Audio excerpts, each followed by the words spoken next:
ॐ नमो भगवते वासुदेवाय। दशमस्कन्धः अथ विंशोऽध्यायः। श्रीशुक उवाच तयोस्तदद्भुतं कर्म दावाग्नेर्मोक्षमात्मनः गोपाः स्त्रीभ्यः समाचख्युः प्रलम्बवधमेव च गोपवृद्धाश्च गोप्यश्च तदुपाकर्ण्यविस्मिताः मेनिरे देवप्रवरौ कृष्णरामौ व्रजं गतौ ततः प्रावर्तत प्रावृट् सर्वसत्त्वसमुद्भवा विद्योतमानपरिधिर्विस्फूर्जितनभस्तला सान्द्रनीलाम्बुदैर्व्योम सविद्युत्स्तनयितनुभिः अस्पष्टज्योतिराच्छन्नं ब्रह्मेव सगुणं बभौ अष्टौ मासान्निपीतं यद् भूम्याश्चोदमयं वसु स्वगोभिर्मोक्तुमारेभे पर्जन्यः काल आगते तडित्वन्तो महामेघाश्चण्डश्वसनवेपिताः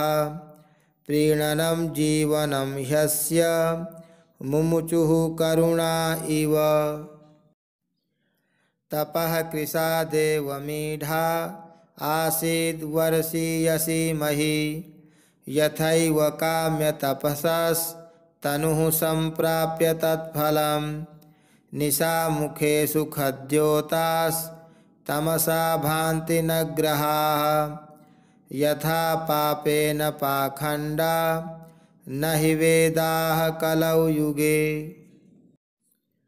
श्रुत्वा पर्जन्यनिनदं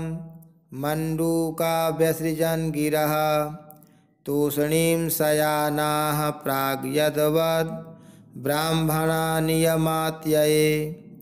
आसन्नुत्पथवाहिन्यः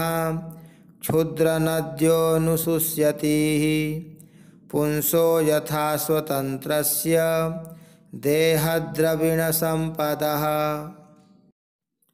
हरिता हरिभिः सस्पैरिन्द्रगोपैश्च लोहिताः उच्छिलीन्ध्रकृतच्छाया नृणां श्रीरिव भूरभूत् क्षेत्राणि सस्यसम्पद्भिः कर्षकाणां मुदं ददुः धनिनामुपतापं च दैवाधीनमजानताम् जलस्थलौकसः सर्वे नववारिनिसेवया अबिभ्रद्रुचिरं रूपं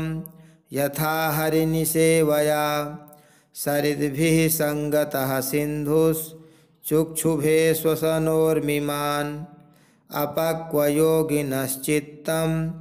कामाक्तं गुणयुग्यथा गिरयो वर्षधाराभिर्हन्यमाना न बिभ्यथुः अभिभूयमाना व्यसनैर्यथा धोक्षजचेतसः मार्गा बभूवुः सन्दिग्धास्तृणैश्छन्नाः संस्कृताः नाभ्यस्यमानाः श्रुतयो द्विजैः कालहता इव लोकबन्धुषु मेघेषु विद्युतश्चलसौहृदाः स्थैर्यं न चक्रुः कामिन्यः पुरुषेषु गुणेष्विव धनुर्वियति माहेन्द्रं निर्गुणं च गुणिन्यभात् व्यक्ते गुणव्यतिकरे गुणवान् पुरुषो यथा नरराजोरुपश्छन्नः स्वज्योत्स्नाराजितैर्घनैः अहं मत्याभासितया स्वभासा पुरुषो यथा मेघागमोत्सवाहृष्टाः प्रत्यनन्दन्शिखण्डिनः गृहेषु तप्ता निर्विण्णा यथाच्युतजनागमे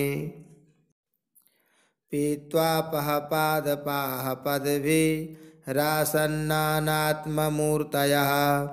प्राक्षामास्तपसा श्रान्ता यथा कामानुसेवया सरस्वशान्तरोधस्सु न्यूसुरङ्गापि सारसाः गृहेष्वशान्तकृत्येषु ग्राम्या इव दुराशयाः जलौघैर्निरभिद्यन्त सेतवो वर्षतीश्वरे पाखण्डिनामसद्वादैर्वेदमार्गाः कलौ यथा व्यमुञ्चन् वायुभिर्नुन्ना भूतेभ्योऽथामृतं घनाः यथा शिशो विस्पतयः काले काले द्विजेरिताः एवं वनं तद्वर्षिष्ठं पक्वखर्जूरजम्बुमत् गोपालैर्वितोरन्तुं सबलः प्राविशद्धरिः धेनवो मन्दगामिन्य ऊधो भारेण भूयसा ययुर्भगवताहूता द्रुतं प्रीत्या स्नुतस्तनीः वनौकसः प्रमुदिता वनराजीर्मधुच्युतः जलधारा गिरेर्नादा नासन्ना ददृशे गुहाः क्वचिद्वनस्पतिक्रोडे गुहायां चाभिवर्षति निर्विश्य भगवान् रेमे कन्दमूलफलासनः दध्योदनं समानीतं शिलायां सलिलान्तिके सम्भोजनीयैर्बुभुजे गोपैः सङ्कर्षणान्वितः साद्वलोपरि संविश्य चर्वतो मीलिते क्षणान् तृप्तान् वृषान् वत्सतरान् गाश्च स्वोधो भरश्रमाः प्राविट्श्रियं च तां वीक्ष्य सर्वभूतमुदावहां भगवान् पूजयाञ्चक्रे आत्मशक्त्युपबृंहिताम् एवं निवसतोस्तस्मिन् रामकेशवयोर्व्रजे शरत्समभवद्व्यभ्रा स्वच्छाम्बपरुषा नीला शरदा नीरजोत्पत्त्या नीराणि प्रकृतिं ययुः भ्रष्टानामिव चेतांसि पुनर्योगनिषेवया व्योम्नोब्धं भूतसाबल्यं भुवः पङ्कमपाम्मलं शरज्जहाराश्रमिणां कृष्णे भक्तिर्यथा शुभम्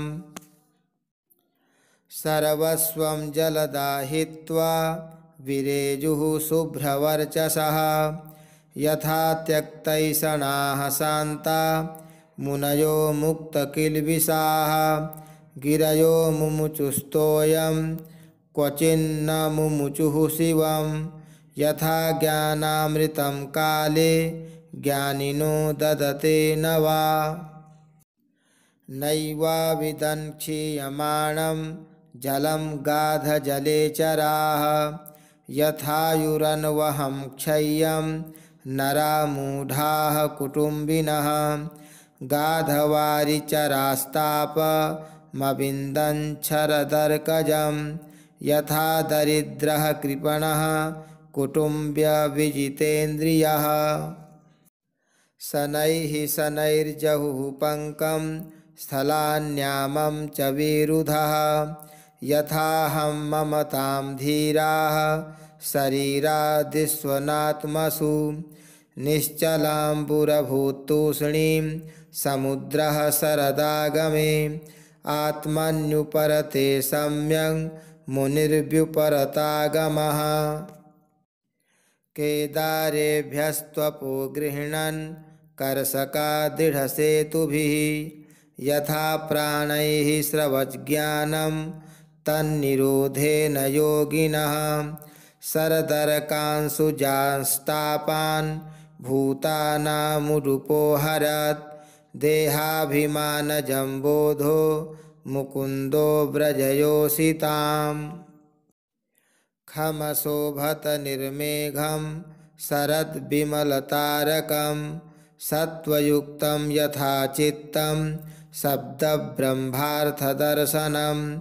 अखण्डमण्डलोऽव्योम्नि रराजोरुगणैः शशि यथा यदुपतिः कृष्णो वृष्णिचक्रावृतो भुवि। आश्लिष्य समशीतोष्णं प्रसूनवनमारुतं जनास्तापं जहुर्गोप्यो न कृष्णहृतचेतसः। गावो मृगाः खगा नार्यः पुष्पिण्यः शरदाभवन् अन्वीयमानाः स्ववृषैः फलैरीशक्रिया इव। उदहृष्यन् वारिजानि सूर्योत्थाने कुमुद्विना राज्ञा तु निर्भया लोका यथा दस्यून्विना नृप। पुरग्रामे स्वाग्रयणैरैन्द्रियैश्च महोत्सवैः बभौ भूः पक्वसस्याढ्या कलाभ्यां नितरां हरेः। वणिं मुनिनृपस्नाता निर्गम्यार्थान् प्रपेदिरे वर्षरुद्धा यथा सिद्धाः स्वपिण्डान् काल आगते। ओम जय जय श्रीमद्भागवते महापुराणे पारमहंस्यां संहितायां दशमस्कन्धे पूर्वार्धे प्रावृट्शरद्वर्णनं नाम विंशोऽध्यायः। श्रीकृष्णार्पणमस्तु।